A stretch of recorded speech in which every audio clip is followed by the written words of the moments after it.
We hope you're feeling limber as always after that great Yoga with Barbara segment.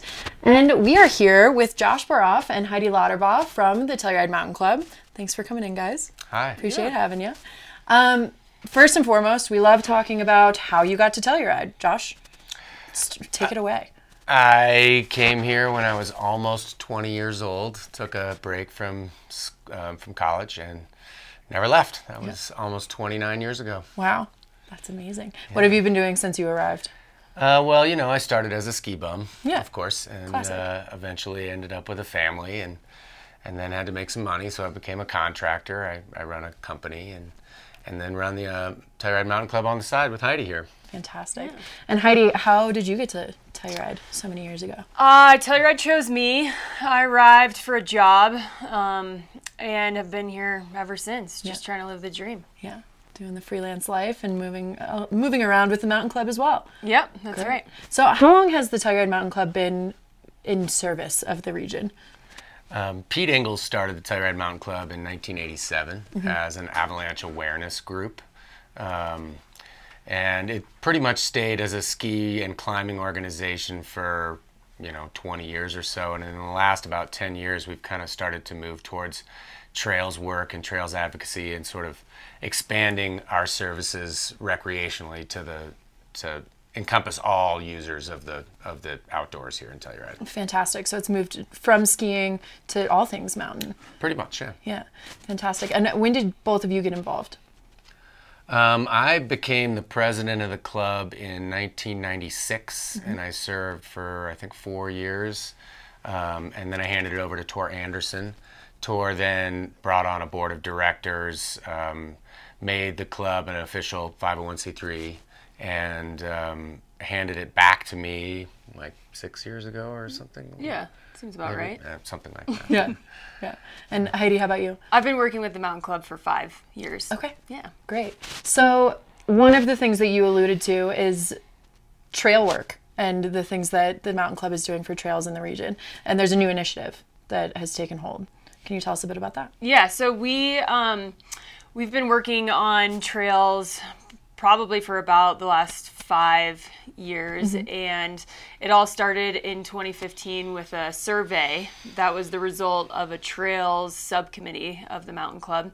And we did a couple public surveys. We started working with some of the town of Mountain Village, the Telluride Foundation, San Miguel County, and SMART, and just recently we launched the Trails Sustainability Plan, which is a long-term vision document for trails in the Telluride region. And so basically what we did is we inventoried what currently exists, and then we're plugging in connectors and reroutes and new trails that will kind of create a more cohesive trail system. A lot of the trails we have are old mining roads or social trails, and so they're not necessarily sustainable when you look at the whole valley. And so this plan kind of does that, like a high level view of it. Makes it more of a network. Exactly. Very cool. Yeah. Very cool. So you alluded to a project you just got approval for yesterday. Do you guys want to talk a bit about that for this new network? Sure. We've been, when I started with the club, one of the first things I looked at was trying to get a trail up from the mine back in Idorado up to Bridal Veil that didn't include the county road.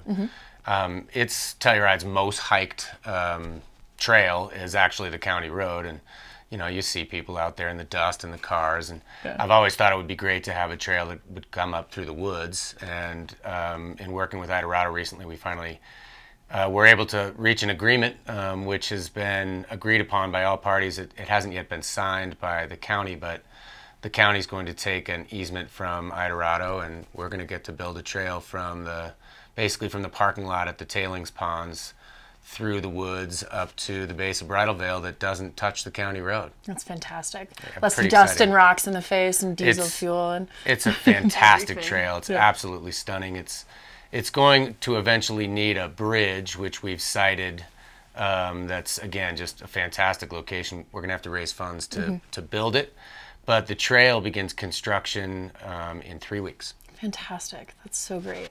So you mentioned funding, and I know that that's a huge part of what you guys do is making sure that you can fund all the projects and make sure that the trails are staying maintained. Can you tell us a bit about your new funding initiative and how people can get involved? Yeah, so along with the trail sustainability plan, we kind of did some brainstorming. How, like you just said, how are we going to pay for these trails? How are we going to maintain them? You know, the Forest Service budgets are continuously getting cut. So we came up with the Telluride Outdoor Commitment Fund. And the premise is that funding, we can use this funding pool as matching funds for grants like the National Forest Foundation, for big GoCo grants, but it can also allow us to start checking off projects. We can use this funding for alignment planning and ground truthing on national forest lands, which we have 2 projects going on with right now. We can use it for engineering costs for bridges, like the new Bridal Veil Bridge. There's also a Judd-Weeby Bridge replacement that will hopefully be coming up here in the next year.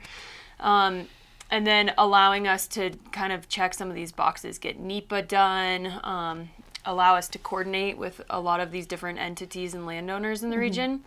And so the Telluride Outdoor Commitment Fund is a great way to get involved, and really, like, no donation is too small. Every little bit helps. Yeah. So where can people go to donate and commit some funds? The best place to go is just TellurideMountainClub.org. We have a trails planning page. We have a whole page dedicated to the Telluride Outdoor Commitment Fund. Lots of resources on there: trail map, Via Ferrata info, climbing information and maps. Yeah, once you explore the website, there's all sorts of information. Fantastic. Thank you so much, both of you, for coming in and telling everybody about the Telluride Mountain Club and beyond. Thank you very much. And so now check out TellurideMountainClub.org to donate and commit some funds. But now over to the Via Ferrata piece we filmed with them last year.